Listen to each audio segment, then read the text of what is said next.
Hi guys, তোমরা কেমন আছো? সবাই অবশ্যই কমেন্ট করে জানাবা। আর সবাই কেমন আছো সেটাও জানাবা। আমি অনেক অনেক ভালো আছি তোমাদের দোয়াতে। আজকে আমি বরিশাল যাওয়ার আগে কমপক্ষে 15 দিন আগে আমি এই বিরিয়ানি গাছটা কিনেছি। আমি এটাকে লাগাইনি। আমি বরিশাল 1 মাসের মতো থেকে এসে আমি বাসায় চলে আসলাম। আর এখন আমি দেখি গাছটা এখনো তাজা রয়েছে। মাশাল্লাহ মাশাল্লাহ, সবাই মাশাল্লাহ বলে যাবা। আর এইটা দিয়ে চা খেলে এত এত মজা যে লাগে, মানে কি যে বলবো, আমার বলার ভাষা নেই। আর ওইখানে আমি কিছু মানে ঘরের এত এত মাটি পাবো থেকে শহর এলাকার ভিতরে, তাই না? আর অন্যরা তো বলে আমাদের বাসা নাকি গ্যারাম।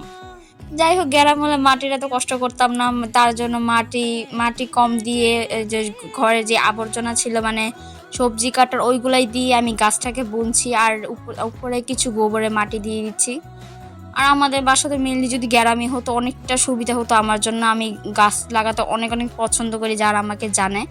গ্রাম হলে মানে আঠাইলা মাটি নিয়ে আমি লাগাতাম। আর এইখানে আমি অনেক রকমের মাটি দিয়েছি, সার দিয়েছি, আবার হলো গোবর দিয়েছি। আর এইখানে আমার ভাইয়ের হাত দিয়ে কিন্তু অনেক সুন্দর ফল হয়, মাশাল্লাহ মাশাল্লাহ বলে যাবা। আর অনেক মানে যেই গাছে আমার ভাই লাগাবে তার হাত দিয়ে অনেক ফল ধরে। মানে ওই তরকারি ধরলে তরকারি নষ্ট হয়ে যায়, যেই কোনো জিনিস ধরলে নষ্ট হয়ে যায়। যাই হোক, এটা মেনলি কারোই দোষ না, এটা তার হাতেরই দোষ। আর মানে আমি কোনো সময় আমি কিছু লাগাই না, তার জন্য আমি বলতে পারতাছি না। আমার ভাই যেই কোনো জিনিস লাগালে তার হাত দিয়ে অনেক কিছু পড়ে। আর নেক্সট ডে তোমাদের সাথে আমি শেয়ার করব, মানে গাছটা কি আরো বড় হলো আজও, না কি হলো না হলো, না কি মারা গিয়েছে গাছটা, তোমাদের সাথে আমি অবশ্যই শেয়ার করব।